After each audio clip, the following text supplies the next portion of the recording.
So when we're dealing with oscillations, what we're really saying is we're dealing with periodic motion. And this is something we've seen previously when we dealt with rotational motion, as a rotating system is just a type of oscillator. But a periodic or oscillating motion is referred to a system where a force acts against the motion to return it to equilibrium. Bouncing balls, pendulums, masses on springs, rotating wheels, and orbiting planets are all examples of oscillations.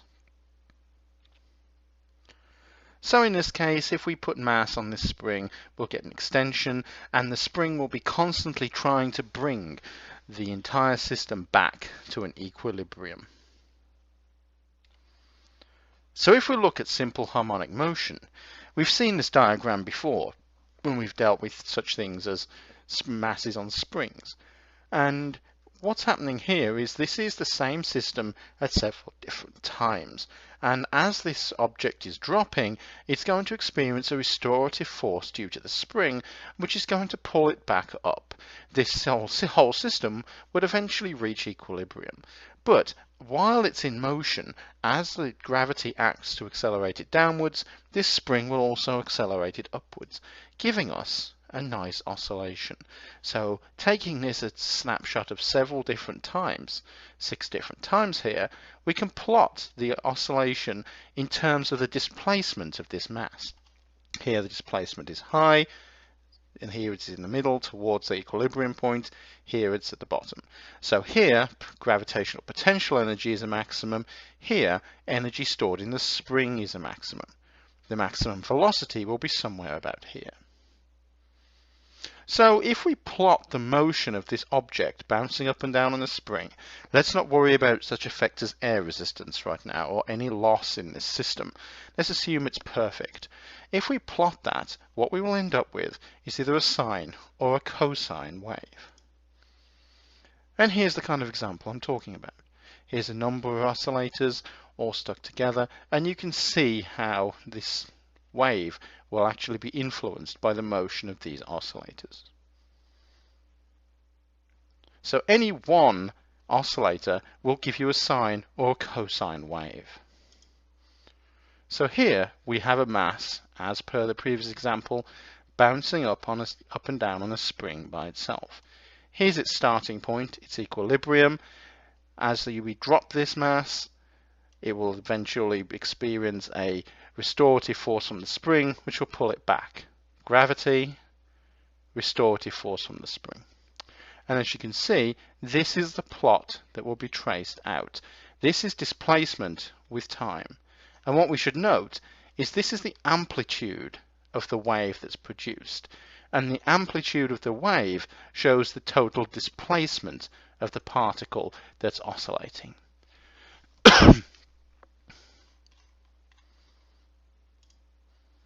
And this is the kind of thing that's going on in terms of the actual forces. Here's our mass, we release it on the spring, gravity will accelerate it downwards, and eventually at maximum extension the restorative force will accelerate this object back upwards.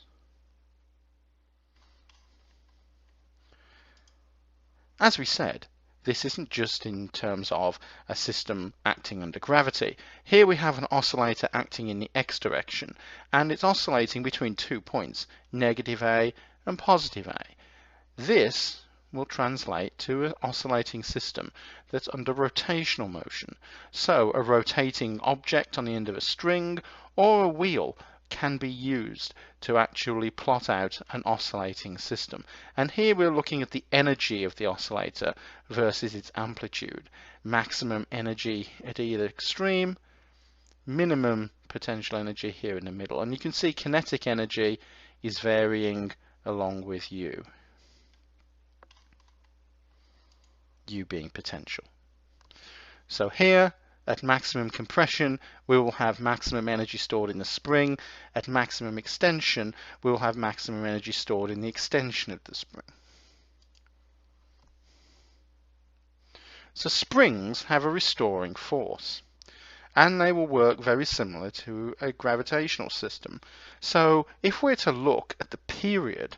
This is how long it takes for one oscillation of this particular object. So if we start here, how long does it take for this object to return to this original position? So we start here,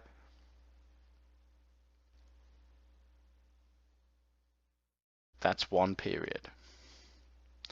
And that period is t. And that t, if we go back to our definitions from rotational motion, can be defined as 2 pi over omega, or 2 pi square root of m over k. This is the mass of the object, the mass of this red particle here, and this k is our spring constant, which, remember, derived from Hooke's law of F equals negative kx. K will be some restorative force of the spring in newtons per meter. Now, any frequency is an inverse of the period, so F is 1 over t. So if F is 1 over t, that means this equation rearranged for frequency will be 1 over 2 pi root k over m. Now I want you to remember this formula. You're going to see a very, very similar formula that dictates the motion of a pendulum, and the mathematics of both of these formulae, once we see it, should be the same, and it should be obvious how you should proceed. But just remember, when you come to a pendulum, very similar equation. The 2 pi and the root will be intact. So for a pendulum, as we'll see later, this becomes 2 pi root L over G. Frequency is always the inverse of the period. So as I said, we can look at t, and F is 1 over t, as we just saw in the previous slide. T is measured in seconds. Your frequency is measured of inverse seconds, or cycles per second, which is hertz. This is not the rental car company.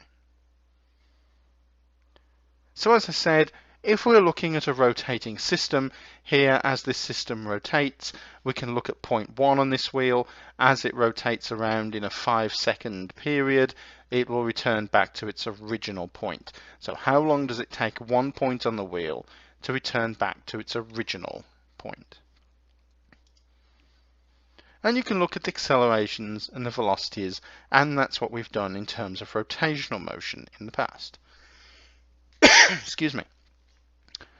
So here's our rotation, and if we map that rotation, we can see that it fits a sine wave or a cosine wave. So if we look at the actual displacement of a point on this wheel, it will map to the exact same amplitude wave as this object bouncing up and down on a spring. We will end up with the same periodic relationship, be it for a mass on a spring bouncing horizontally, or vertically in this case, or for a rotating wheel. And that plot will give us this kind of sine wave. And the obvious thing to look at here is what is the amplitude, because this relates to the total displacement of your particular mass, and you can obviously have a negative amplitude as well as a positive amplitude, with your 0 point running through the center. This is displacement, this is time, this amplitude tells you how far your spring has been extended, essentially. We can also define t, that's the period, that is the time between any two successive repeating points. You could find the period between the two minima, two maxima, or even essentially two of the 2 points on the 0 line. Usually you're looking at the maxima or the minima points. And t, of course, if we have t, we can find frequency by saying F is 1 over t. And vice versa, if we have F, we can invert it to get t. So you're usually presented with either the frequency or the period in these cases.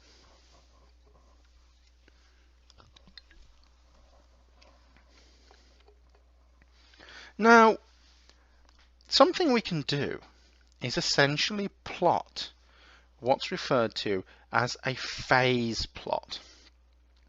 And the phase plot is really looking at how the energy of the oscillator is changing with time.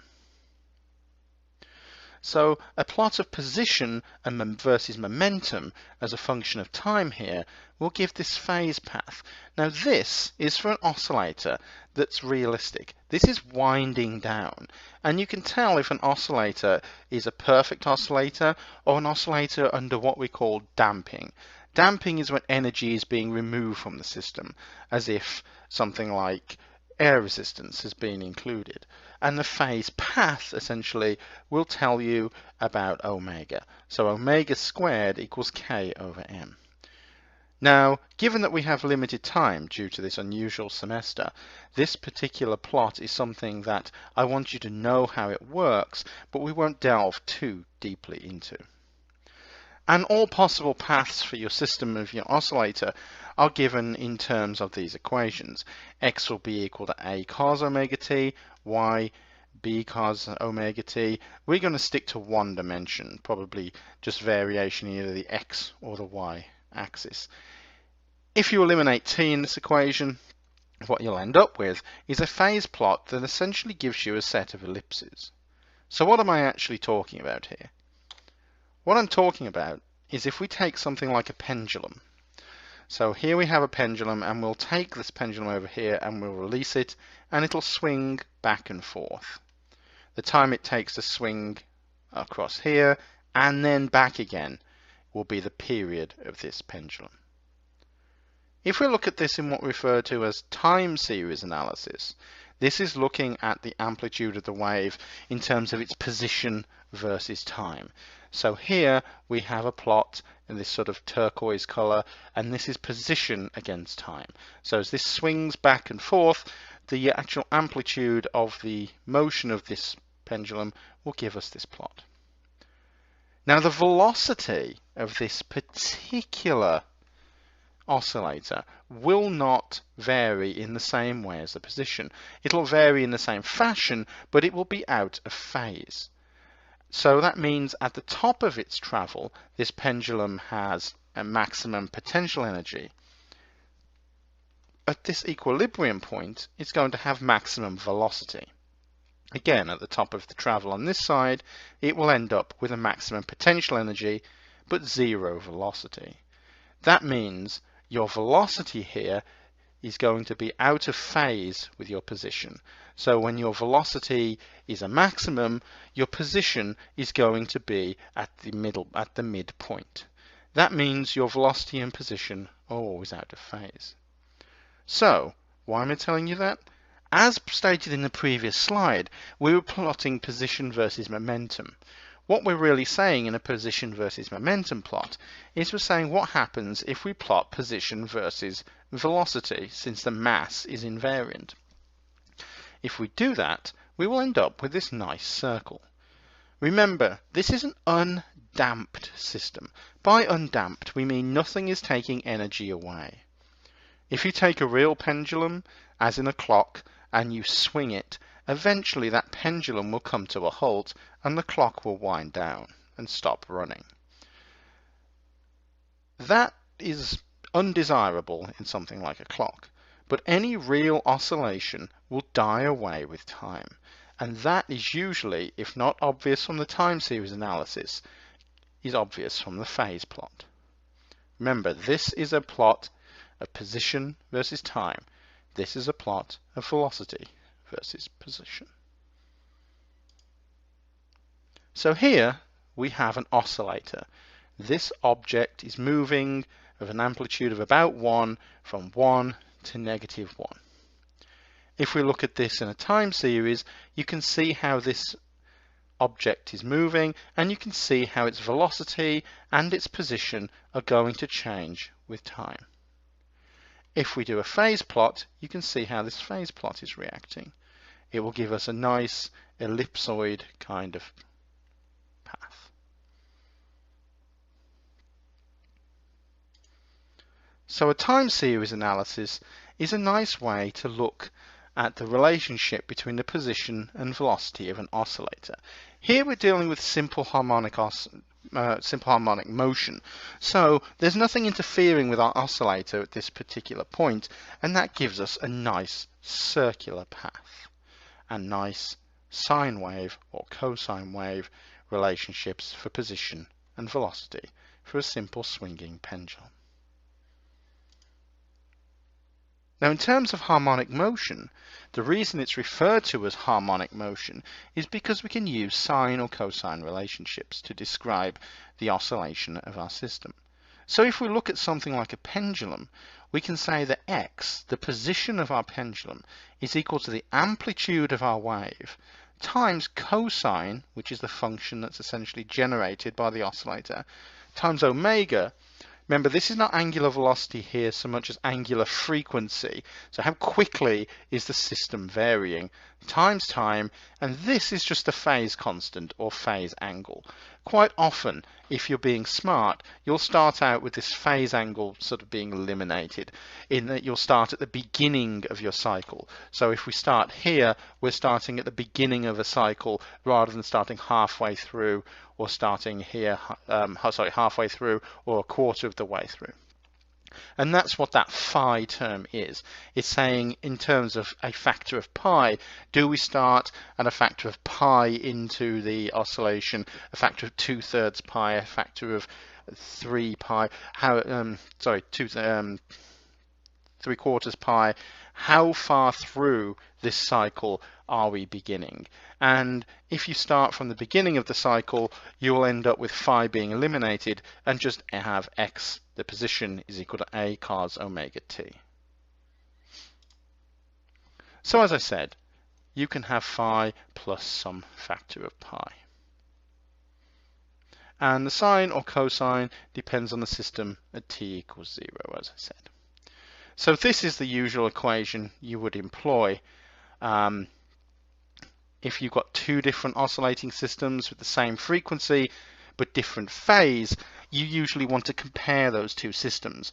If that's happening, then you apply 0 to one of the systems and do the other system relative to it. For phase differences of 0 or phi, there'll be some integer of 2 pi. If the systems are in phase, there will be exactly 2 pi, or it's exactly 0 at the same time. We were not going to really expand our discussion in this module to look at, say, two systems necessarily outside the case of a driven oscillation, which we will come to. So generally, our entire oscillation can be summed up by this equation. X, the position of our oscillator, is A, the amplitude, times cos omega, which is the angular frequency, so the frequency in terms of 2 pi in terms of the oscillator, times time. So as I said before, previously we defined rotational velocity, which was delta theta by delta t, and compared that to the behavior of an oscillating system such as a wheel that was rotating. Sine and cosine functions are repeating functions, and they repeat when the value of the phase actually changes by 2 pi. So omega t is essentially equal to 2 pi. So for any oscillation of one complete period t, the angular velocity just gets called the angular frequency. But it's the exact same equation you saw for angular velocity before. So omega is essentially the omega 0 here, which is the unchanged rotation, angular frequency, which is equal to 2 pi f, which is 2 pi over t. And that's an equation you've seen previously. Previously it was defined as angular velocity. Here it's pronounced angular frequency. So in terms of frequency, you can often see this expressed as omega being root k over m, which is essentially what we saw in our oscillating mass on a spring equation. We said that the frequency was 1 over t, which is 1 over 2 pi root k over m. This is essentially 1 over 2 pi times omega. The frequency here will increase as k increases, and that should make sense. The frequency should be quicker, should increase, it should be shorter. Essentially, you should have more cycles per second if k, the number of newtons per meter that the mass is being pulled back upwards with, is increased. So this is one of the more important equations. In terms of a harmonic oscillator, if we want to know what the energy of a harmonic oscillator is, we can say it's equal to 1/2 V max squared. So that's the maximum velocity of the system. This is when it's going to be passing the equilibrium point squared. So this essentially is the kinetic energy of the oscillator. That's going to be equal to 1/2 Ka squared. So this is essentially half kx squared. This is the position of the oscillator, and this should be familiar to you as the equation for the work done by a spring. So essentially, we're repeating ourselves and talking about the work that we did prior on conservation of energy. This is a kinetic energy term, this is a potential energy term. But what happens quite often, and people don't realize this, instead of looking at the actual position of the oscillator, that position can be taken from the sine wave that's presented to you in a position versus time plot of an oscillating system. So if we go back to one of our graphs, we could look at this amplitude. This will be the motion of the system, essentially 1/2 kx squared, but taking it from this graph, we'll take it from the amplitude at 1/2 Ka squared. So if you're presented with a graph, but not presented with any diagram of the physical system or any other data, you can take the amplitude and say E is equal to 1/2 mv squared, or 1/2 mv max squared is equal to 1/2 Ka squared. And of course, the particle, as it oscillates, as it bounces up and down on its spring, will continually exchange energy between kinetic and potential. So as the particle oscillates, the kinetic energy and the potential energy will continually be exchanged. So the constant total energy is going to be either totally in kinetic energy form when it's at maximum velocity, or at the extremes of the motion, at plus A at the top of the motion or negative A at the bottom of the motion. The energy will all be potential essentially in the spring, either in the coiled spring or the extended spring, and that gets exchanged to 1/2 mv squared. So let's take a look at a problem. Here we have a 0.98 kilogram block. It's sliding on a frictionless horizontal surface, so this will probably give us a perfect oscillator. And it's sliding with a speed of 1.33 meters per second. The block is going to hit an unstretched spring with a force constant, so this is K, of 245 newtons per meter. Block hits the spring, compresses the spring, some amplitude A. So let's quantify this completely. Several questions. A, how far is the spring compressed before the block comes to rest? So how big is A before this system stops? How long is the block in contact with the spring before coming to rest? Total energy of the oscillator, as we just discussed, and the total kinetic and potential energies at half amplitude, at halfway between the two extreme points. So here's my scruffy version of that previous diagram. I reversed it for some reason, doesn't really matter.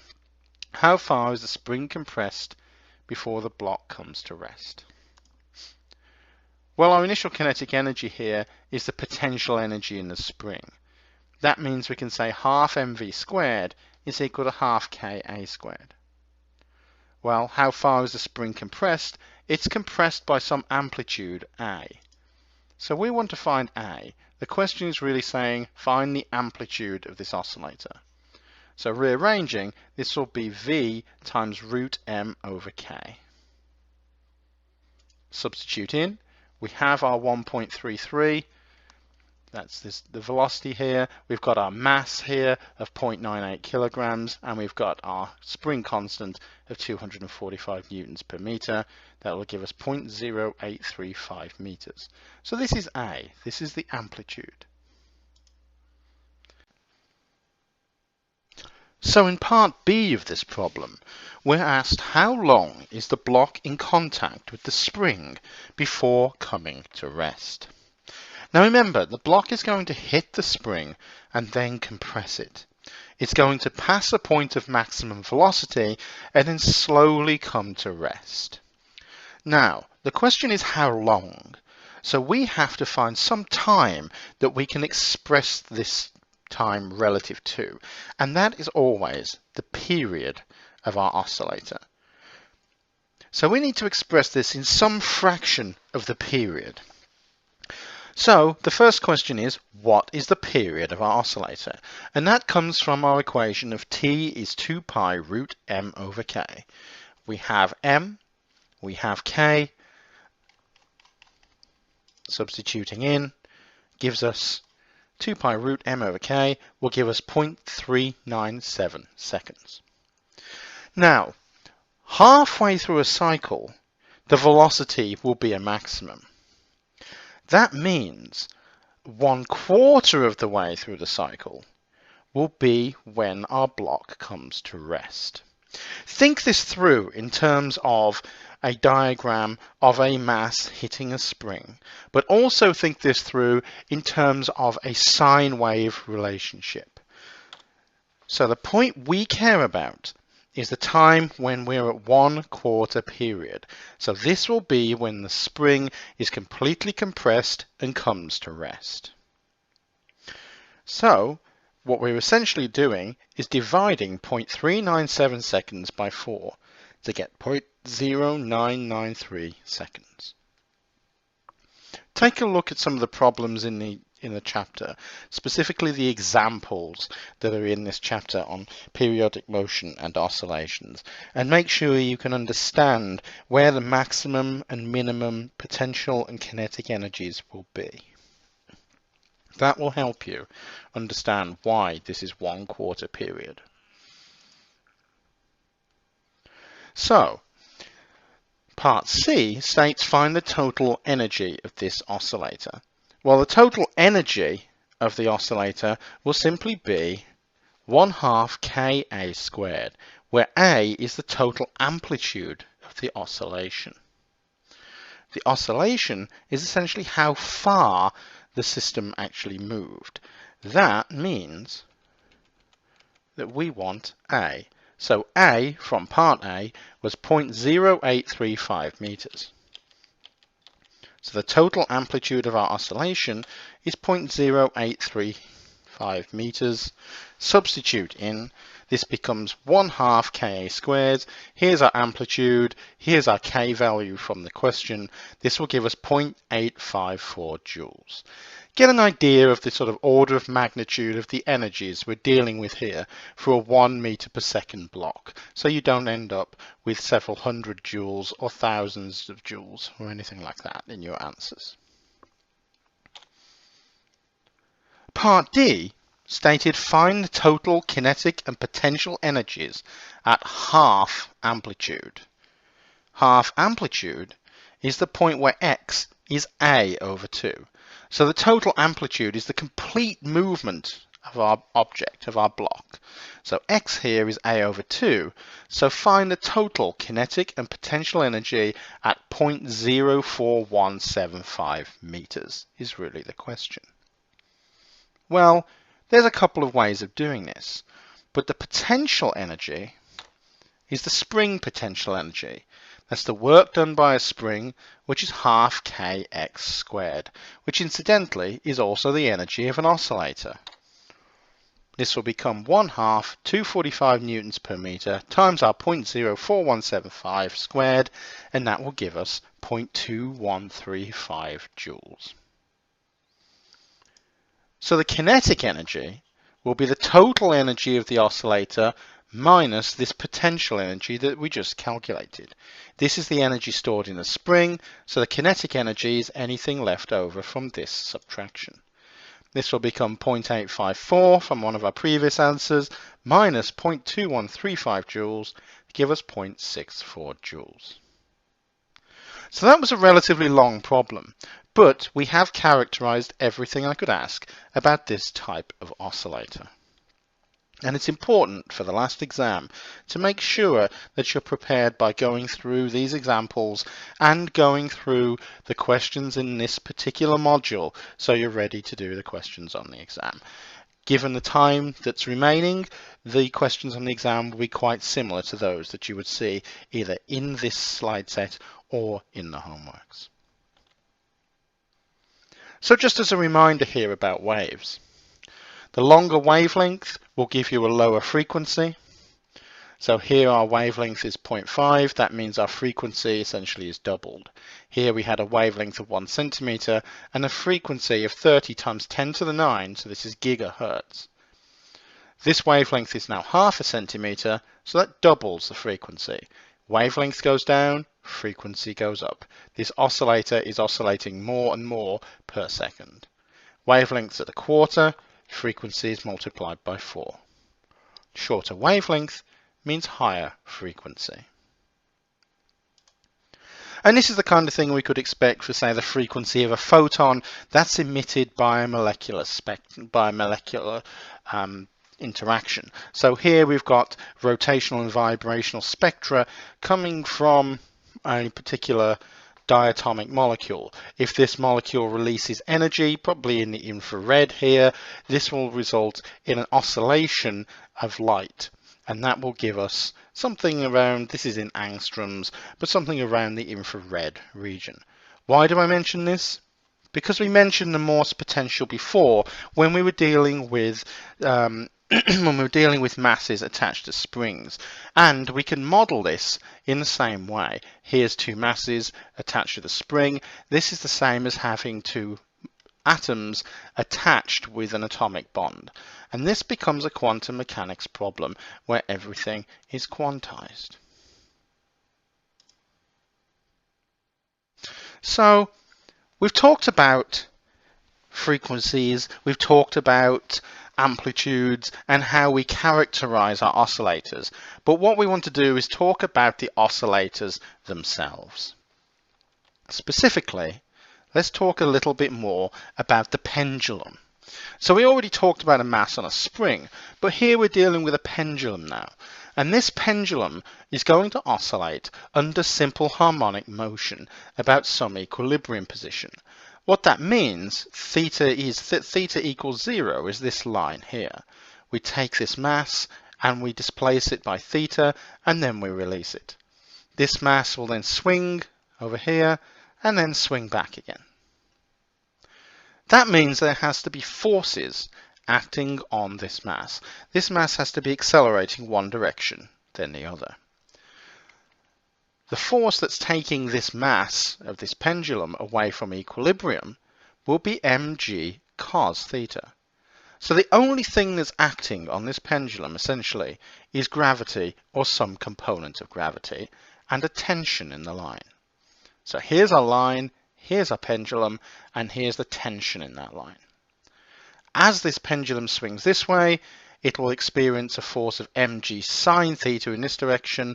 It will experience a force of mg cos theta, taking it away from the center equilibrium point. And that will be how this pendulum operates. It will swing back and forth, translating between mg cos theta and mg sine theta. This mg sine theta has a negative attached to it due to the negative mg here. Mg sine theta wants to return the mass to its equilibrium position. Mg cos theta wants to take the mass away from its equilibrium position. So the only thing driving a pendulum is really just gravity. And we went to great pains in the past to prove that gravity was 9.8 meters per second for every single object independent of mass. That is, at least, on the surface of the Earth. So you double the mass, you double the force. That doubles the restorative force. This means that the period of a pendulum is completely unaffected by the mass of the bob. The bob is the actual object which is sitting on the end of the string. That's just what it's referred to. So a pendulum bob is the mass. The period is only determined by the length of the string and the value of g. And this is one of the ways in which people initially develop the value of 9.8 meters per second for g. They would take the pendulum and take it down to something like sea level and take a measurement of its period, and then take it up a mountain and measure changes in period, and the mass of a mountain would essentially change the period of a pendulum, just because there was enough mass to pull the oscillation off slightly. That would require extremely accurate time measurements of the period and extremely complicated experimental setups, but this is one of the ways in which this was done. So the only thing that will change the period of a pendulum is G and the length of the string. And this was something that I actually gave to a lab group once, and they could actually just look at me and tell me that mass was invariant. It didn't matter if they changed the mass, gravity would still be the same. If they did that, they could walk out of the lab. If you didn't realize this at the beginning of the lab, you could spend the rest of the lab, the entire hour and a half, changing the mass of a pendulum, and then at the end realize it made no difference to the period.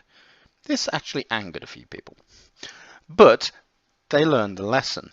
It doesn't matter what mass you put on your pendulum. The only things it depends on are G and L. So this is the period of a pendulum.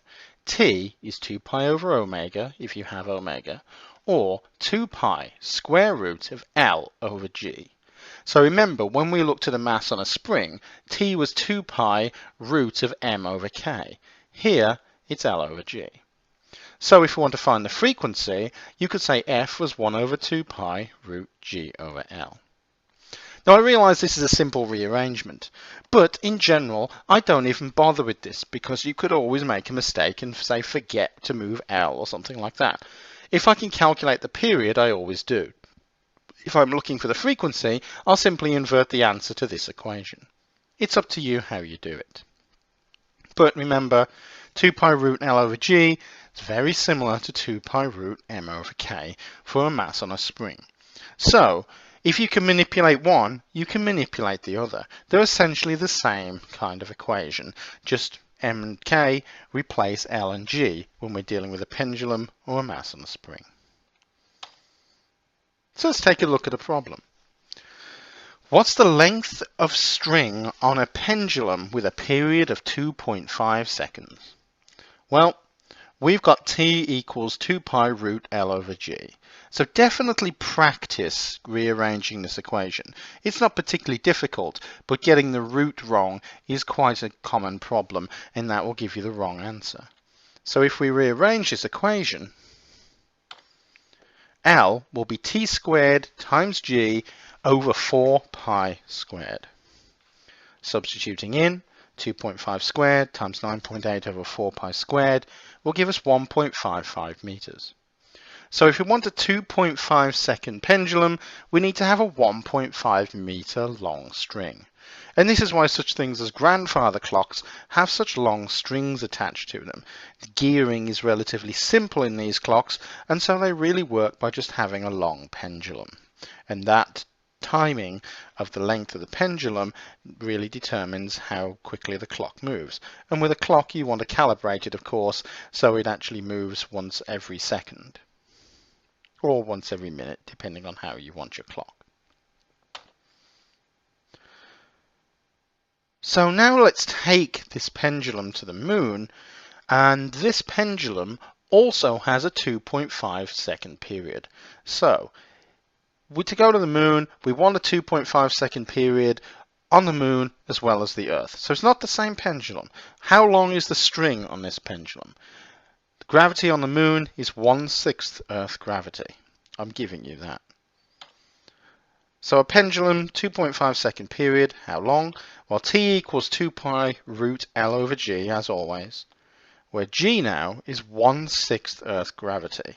So this is 9.8 over 6.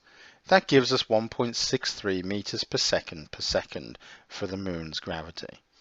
It should be smaller, considering that the moon is a much smaller body with much less mass. So we wanted to have a period of 2.5 seconds. We now know what local G is. We've rearranged the equation for T squared G over 4 pi squared. substitute in, we now get 0.26 meters. So to get the same length of pendulum, we can actually have the same length of time, 2.5 seconds, we can have a much shorter pendulum on the moon compared to the Earth.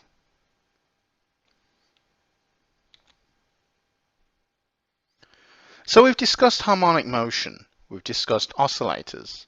The next thing we want to discuss is damped harmonic motion. This is an effect where we make our oscillator much more realistic. We start to impart such things as air resistance and forces which act against our motion to actually reduce the oscillation and change the amplitude of the oscillator, essentially reducing the energy of the oscillator every single cycle.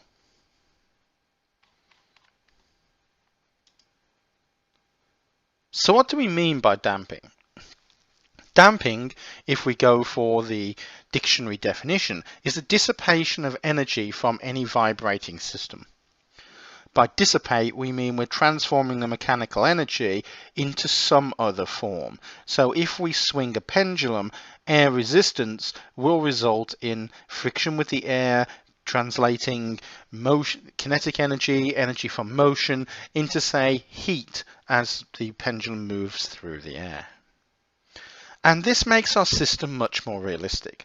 The systems we've looked at before essentially were modeled by a sine wave and always reached the exact same amplitude. That, of course, doesn't happen. If we start a pendulum clock oscillating, if we start the pendulum oscillating on a clock, eventually the clock will wind down and stop as the pendulum's oscillations reduce and eventually come down to zero. So to make our systems realistic, we have to add these frictional and resistant effects to our simple harmonic oscillator. So first of all, let's take a look at an object of mass m on a spring with our constant k, and we've looked at the period of this previously, and now we've got some viscous retarding force. It's moving in a fluid or some other system which is taking energy away. So here's our mass bouncing up and down on a spring, which is going to have a restorative force of negative kx, but there's also going to be a force of c, which is the actual sort of viscosity, how much it's going to affect this oscillator, times x dot. So this is essentially the velocity of the system. And there are multiple ways of damping things. You can use magnets and magnetically damp a system. You can use an electrical field in terms of Coulomb damping. Viscous damping, you can have your oscillator moving in water or oil. And the factor by which our system is damped is going to be some quality factor, which is Q. And Q is the amount of energy that's taken out of an oscillator per cycle. We've already looked at the energy of the oscillator. Essentially, what you'd have to do is subtract this Q factor each time. So Q is the amount of energy lost for every cycle of your oscillator. And it relates to an energy loss of essentially e to the negative t over tau, where tau is the period and t is the time. So what we really care about is how to calculate Q. How can we calculate this quality factor that removes energy from the system? So for weak damping, which we're going to restrict ourselves to due to time, our damped oscillator will lose energy in terms of delta E over E. This is the amount of energy lost per cycle divided by the total energy. This is T over some time constant. So this is the period, this is some measure of time. This could be 2 pi over omega t, or the simplified version of 2 pi over q, where q is delta E over E. So we'll restrict ourselves to this version of the equation for homeworks and exams. So Q is 2 pi over delta E over E. So here we have an oscillator and it's subject to damping. The oscillator is losing 40% of its energy every cycle. Calculate the quality factor of this oscillator. Well, as we saw from the previous slide, our equation is going to be 2 pi over delta E over E, or simply 2 pi over 0.4. This is our 40% factor. This will give us 15%. Now the units of this quality factor, 15.7. The units of the quality factor are essentially unitless. This is delta E over E, this is joules over joules, this is 2 pi, which is essentially one cycle in radians. So Q comes out to 15.7. So what we have to do is multiply this by our total energy of each cycle, or divide it by the total energy in each cycle. We'd multiply by 1 over 15.7. But that's the energy that's being lost per cycle. And what is the effect of this? Well, the effect of this damping is to reduce the energy per cycle. So we would usually have a sine wave that was reaching the same amplitude again and again and again. Here, with damping applied, we start out at some high amplitude, and then our amplitude is reduced. So by 2 seconds here or so, we've got something that's significantly lower than the original amplitude. By the third cycle, the amplitude's reduced further. By the fourth, even further. And by the fifth, it's almost undetectable. So after 10 seconds here, the amplitude of our oscillator reached almost 0. So that's the effect of damping. This is realistic. The amplitude of our oscillator will be reduced with every swing. The reason this is an exponential relationship is if we take the amplitude at each point, we can see it's reduced by a factor of E. This is a natural logarithmic decay. There are different types of damping. If your oscillation simply goes to 0, the system is referred to as overdamped. If the energy of the system slowly decays, it's referred to as underdamped. And if the system moves, but then is allowed to oscillate a little bit, it's called critically damped. And here they are. So an overdamped system here it's just going down to 0. Our critically damped system is here, and our underdamped system is here. So critical damping is this one. Underdamping is essentially the system that we usually see, where energy is removed every single cycle. And that's the classical example we will restrict ourselves to. So previously, we looked at phase diagrams. We looked at an oscillator, and then we looked at the time series analysis. This is the position and the velocity with time here. And what we got when we looked at phase space, which was plotting our velocity versus our position, was a nice circle. So here's our oscillator. It starts to move between 2 points here, 1 and -1, and then slowly, as damping is applied, the oscillation is reduced. So 1, -1, next cycle, 0.5, 0.5 now. Every cycle we lose a little bit of energy, and these dots are showing where we are in the cycle. So velocity is reducing, and of course the overall amplitude of the oscillation is reducing. If we plot that in phase space now, so v versus x, instead of getting a constantly repeating ellipse, what we end up now with is a spiral. So the velocity is reducing, the position is reducing, and that's how you would interpret this diagram. If you see a v versus x graph for an oscillating system that is anything other than a circle, it is either a driven or a damped system.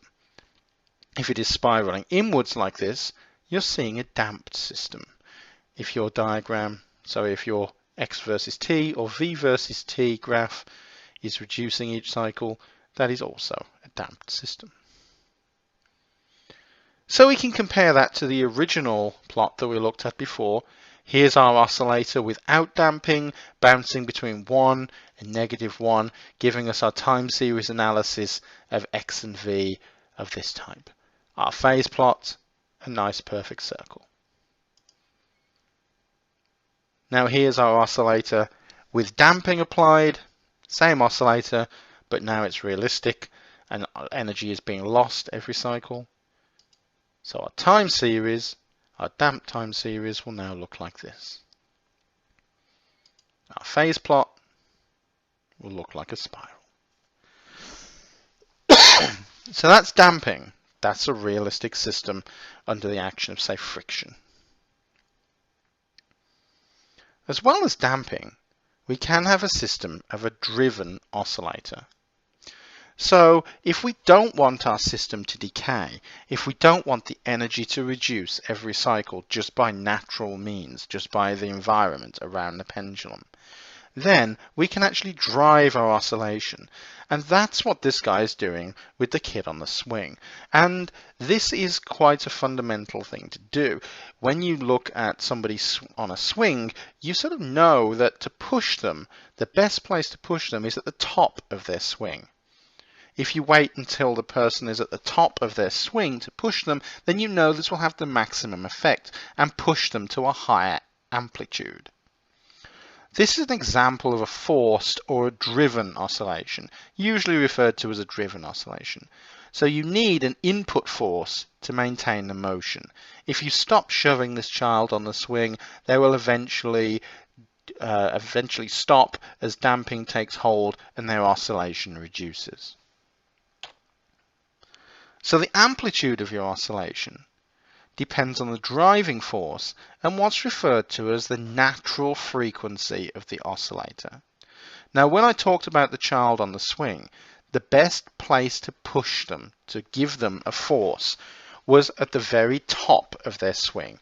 So when they swing completely back, they're at their maximum height, their maximum amplitude. That's the best time to put in a force when they're at zero velocity. You put in some extra force and their amplitude will increase. If you push them halfway through their swing, you would increase their amplitude, but not as much if you push at the maximum. So the natural frequency tells you when they will be at maximum amplitude, and inflicting a force at that point will have the greatest effect. So the natural frequency is the frequency that an oscillator will adopt if you don't put in a driving or a damping force. If your driving frequency, this is the push with the swing case, matches the natural frequency, the system will oscillate to larger and larger amplitudes. So if the driving frequency equals the natural frequency, the energy per cycle that's transferred to the oscillator is maximized. So it will keep moving to larger and larger amplitudes. That's the resonant frequency. So with the kid on the swing, when they're at their maximum height, if you put a force in, they will go to an even higher amplitude in their oscillation. Any other point in the cycle, and they won't actually have so pronounced an effect.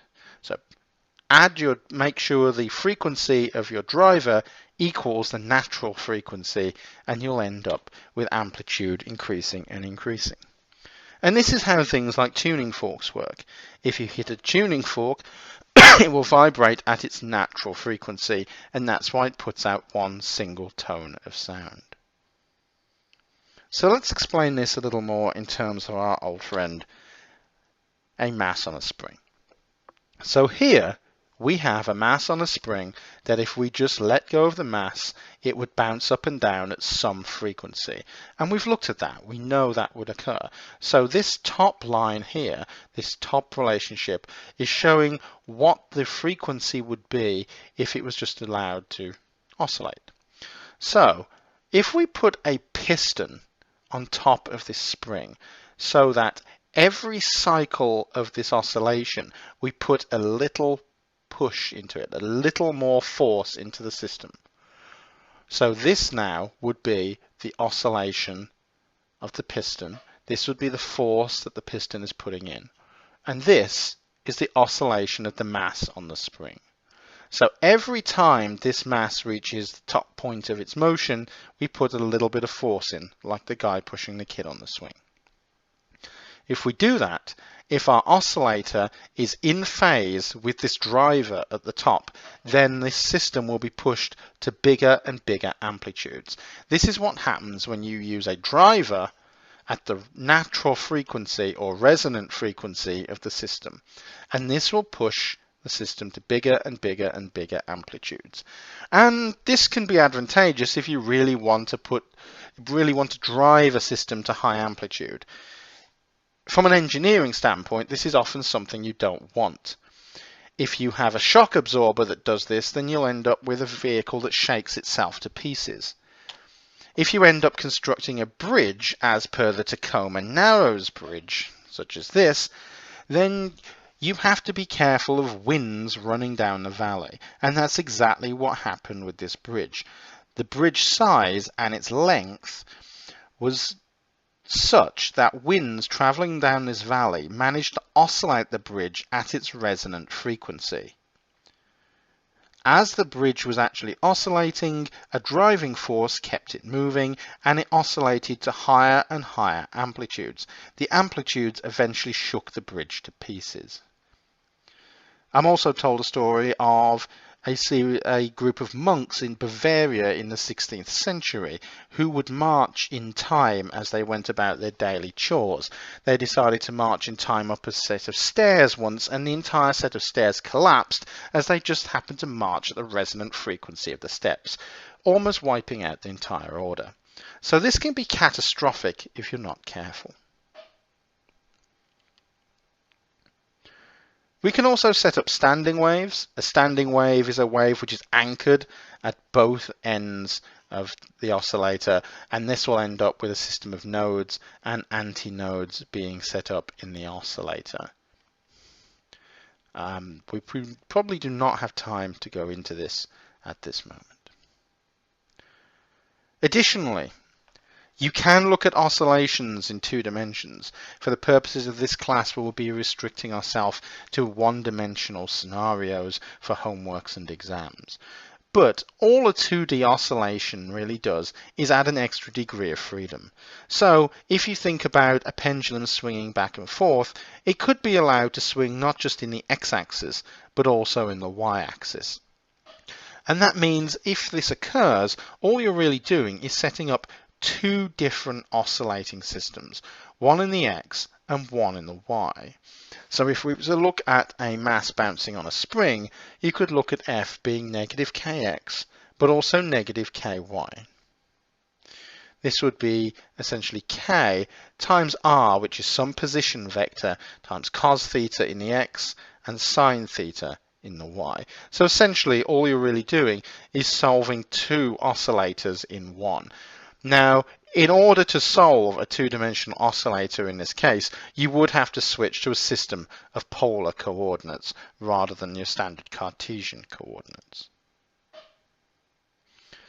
So, in terms of our 2D oscillator, essentially you would end up with a set of equations in terms of the x and in terms of the y-axis, in terms of cosine and sine, and solve them through. The solutions to a 2D oscillator always come out of the general form here of a cos omega t minus alpha and b cos omega t minus beta, where these are actual constants that refer to the motion of the system in both cases. The oscillation will have the same frequency in both dimensions, but could have different amplitude and could have different phase. As I said, we will not be expanding our analysis into 2D, but if you see this, remember to treat it as 2 one-dimensional systems. So let's take a look at a typical simple harmonic motion problem. I've said a lot, but we really need to interpret our equation. And as I said, the displacement of an object can be described by the equation x is equal to a cos omega t. We're given the equation. X here is a cos omega t, or 0.3 meters times cos of 8 times t. We want to determine the amplitude, frequency, period, speed, and acceleration of this simple harmonic oscillator. So basically, we're characterizing everything due to this oscillator from this equation. So part A says find the amplitude. The amplitude, this is going to come straight out of the equation. X is equal A cos omega t. So the amplitude is simply 0.3 meters. Not even a calculation in this particular problem.